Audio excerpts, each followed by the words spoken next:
The voice of we the people is the engine that drives our great democracy.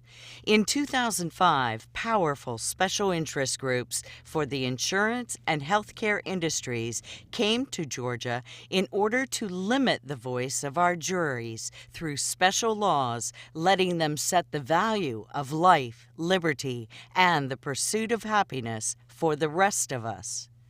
For over 200 years, it has been the exclusive province of the jury to determine the facts in individual cases. In 2005, when the legislature passed a cap on non-economic damages in Georgia medical malpractice lawsuits, all that changed. Under this special interest legislation, the facts no longer matter. It imposes an arbitrary, one-size-fits-all cap of $350,000, regardless of the facts, regardless of the evidence, and regardless of what 12 fair and impartial jurors decide. The facts and evidence were overwhelmingly in favor of 72-year-old Betty Nestlehutt. She was a realtor who went in for a facelift but came out with a face fallen off that left her scarred for life. I took this case because what happened to Betty Nestlehutt shouldn't happen to anyone. All patients are entitled to receive a basic minimum standard of care. And when they're injured because of the safety rules being violated, then they're entitled to be heard in court. And if caps like this were permitted to stand, then Betty Nestlehutt and all people like her, all mothers and grandmothers and children who are injured due to medical carelessness, would be denied their opportunity to be heard in court. Betty and her husband Bruce ran their real estate business together.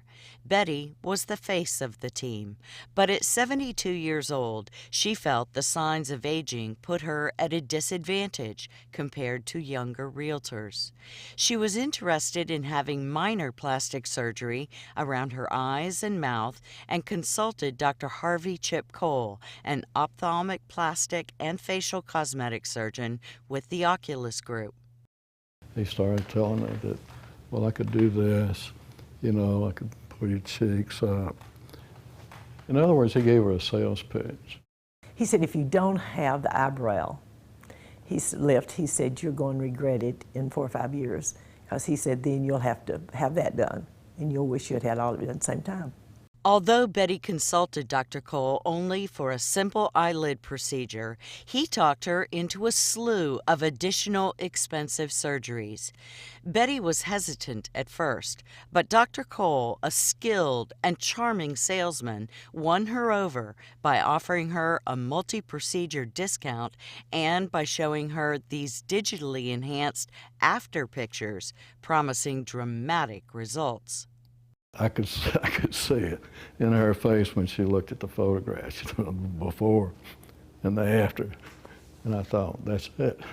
On January 31st, 2006, Dr. Cole performed surgery, and this is the horrific outcome. By over-operating on Betty's face, he severely damaged her blood supply.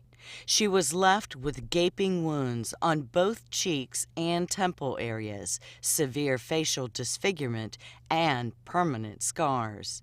As you can see, she looks nothing like these preoperative photographs used during the sales pitch. Her face started bleeding,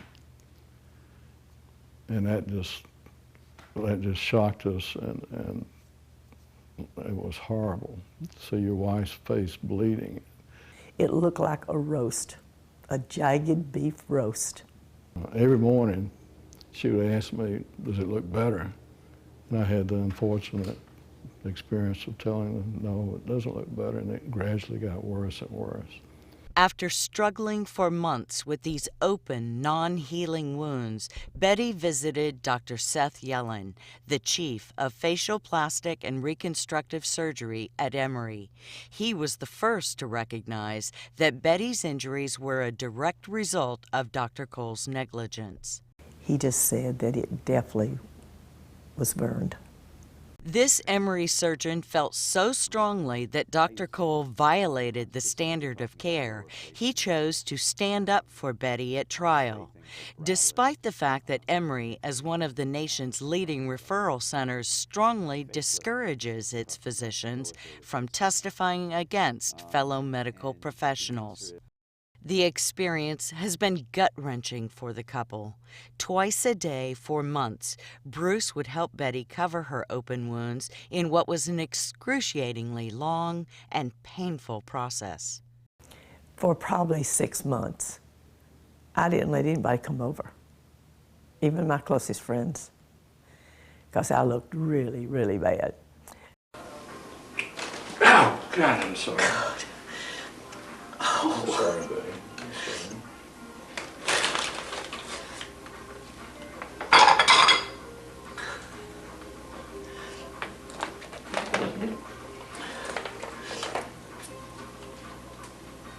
Now make sure you cover that up there, huh, because that is so sore.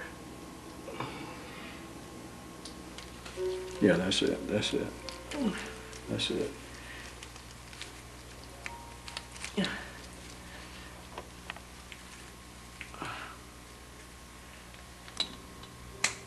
Okay. Yeah, that's better. How about the other side? Yeah, you got to get out chin. Oh, God. It's like a face is painted, really.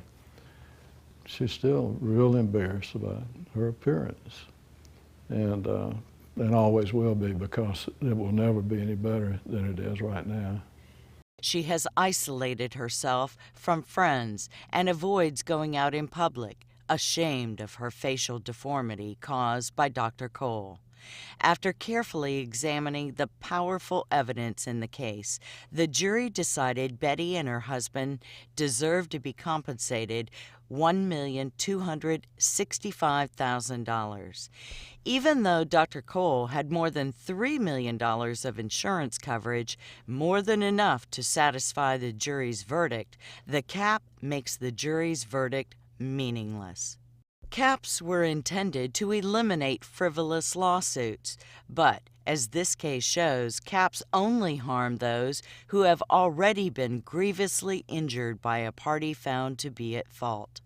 People who suffer minor injuries or are minimally harmed can still recover the full amount of their damages, as long as they're hurt less than $350,000 worth. But for people who are hurt in catastrophic ways, who are severely injured, then they can only recover a fraction of what their damages really are.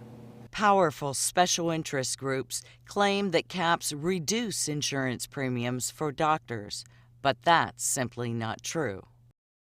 The data shows that doctors pay higher insurance premiums in California, where they've had a cap for over 30 years, than doctors were paying in Georgia before a cap was ever passed. And in fact, since 2005, doctors in Georgia have not seen a reduction in their premiums, and they've continued to go up. So caps simply don't work to reduce insurance premiums.